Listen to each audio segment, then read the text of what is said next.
Hey, yo, what's the deal? Man, it's your boy Tag from Pro Wrestling Tag, you know what I'm saying? And right now, this video, it is 1:10 p.m., December 11th, 2024.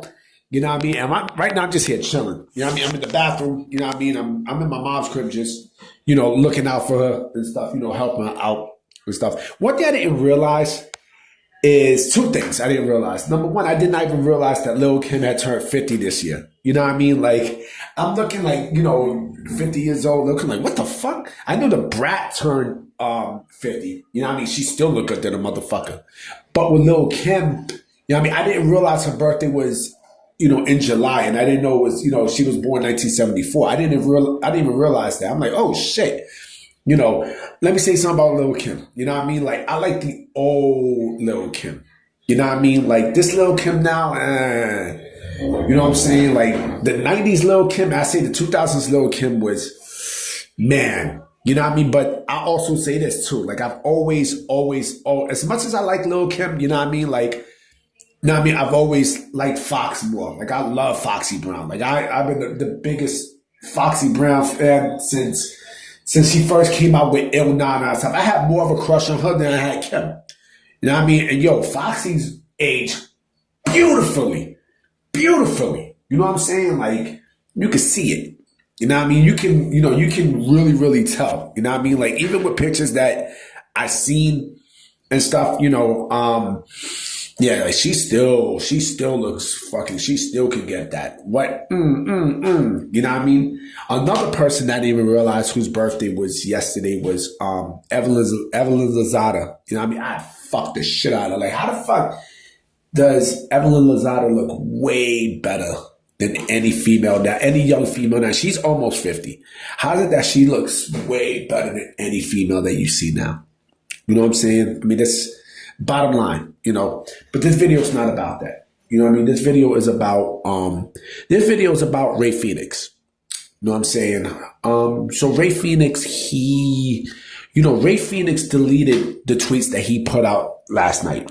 You know what I'm saying? Yesterday about AEW and stuff. So what I'm thinking might happen is, I think, not only he signed the NDA, but also, I would not be surprised if he gets an early release from his contract, which is going to be a big problem for AEW. But whose fault is that, though? It's Tony Khan's fault. You know what I mean? It's Tony Khan's fault. And yo, I noticed something too. This whole thing was planned perfectly. It was planned strategically and perfectly because, Penta's contract had expired, I think Friday or Saturday. And then the next day, that's when Rey Fenix started, saying whatever the fuck he said, which caused a massive shitstorm, man. It caused a massive shitstorm, to the point where, like, it blew up on Twitter. And, he felt like he had nothing to lose. He had absolutely nothing to lose, right?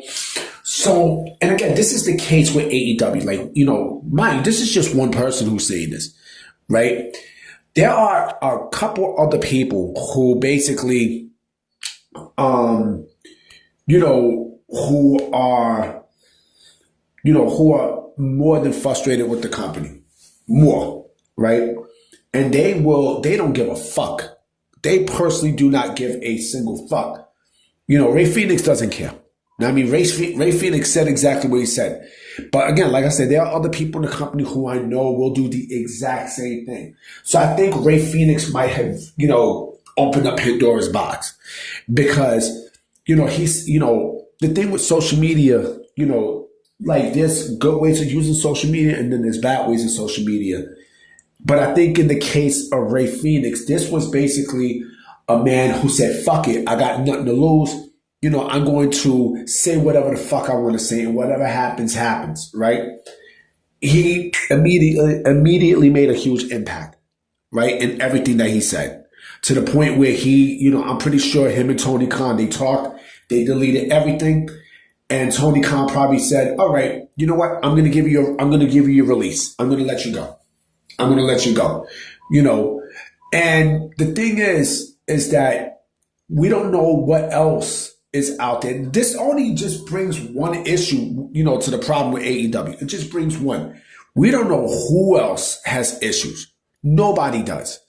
Nobody does. And the thing too is that, with Penta, I think that who knows? Maybe everybody planned this. I think Rey Fenix probably told his brother, you know what? Fuck this shit. I'm gonna say whatever I want to say at this point, and I'm getting out of my deal. I'm gonna make life a living hell for Tony Khan. Because again, like, how long can he keep doing this? I mean, look at the shit with Ricky Starks, right? Look at the shit with fucking. I mean, for Christ's sakes, Tony Khan took out Willie Mack from GCW. From GCW appearances because of the Effie shit. And I remember I mentioned something about Willie Mack, and WWE. I do see WWE kind of, he probably will get him if he's let go by the company. You know what I'm saying? I mean, I think he would fit. I mean, look, Willie Mack is a person who, he's good. You know what I'm saying? He's not a game changer or anything, but he's a hand. I think WWE would be good to use that hand for NXT. But going back to Rey Fenix, like I said, is a perfect example of a bigger problem that's going on in AEW. That it's a mess in AEW. It's a mess. But who started this? Tony Khan started this. Tony Khan was the one who basically added injury time to Phoenix's contract. All you have to do is just let him go. You know what I'm saying? You don't want to be there? Fuck it. Let him go and move on. He didn't want to do that. He clearly did not want to do that. And look what happened. See, look at exactly what happened. I mean, if I was in Rey Fenix shoes, I'd probably do the exact same shit too. I would do the exact same thing. Why? Because you're an indentured servant, man. I mean, you're an indentured servant in that company. You know what I'm saying? And the other thing too, what doesn't make it any better for AEW is not only you got talent who's not even used on television. There's a shitload of talent. AEW got 200 plus people in their roster, which includes the Ring of Honor guys, right? Well, what the fuck are you doing? You're not even using these people. Know what I mean? You already know the people who I mentioned who I want to see in WWE, which I do believe it will happen, But the other thing you also have to realize too is WWE being hot also brings an even bigger migraine headache to the case of AEW and Tony Khan. I mean, come on, man. Bottom line, you don't want to be there, let them go. They don't want to be there, let them go. Let them fucking go. You don't see WWE adding injury time to people's contracts now. You know what I mean? You don't, Bobby Lashley wasn't even given injury time by WWE. You know what I'm saying? They parted ways and look what happened. Why the fuck you can't do the same shit for you guys there in AEW? Well, you think these people are going to be lifers? Get the fuck out of here. You serious? Come on, man. Come on. And this is why AEW, has the negative, the negative aura around them at this point. I hate to say it, man. I hate to say it, but I don't know. Rey Fenix, I do believe once he gets that release, because it probably will happen. It will happen. He's WWE bound. He's clearly WWE bound. I mean, him and Penta, they're both WWE bound. It is what it is. It's just, it's just how the wrestling game is. You don't like it, too fucking bad.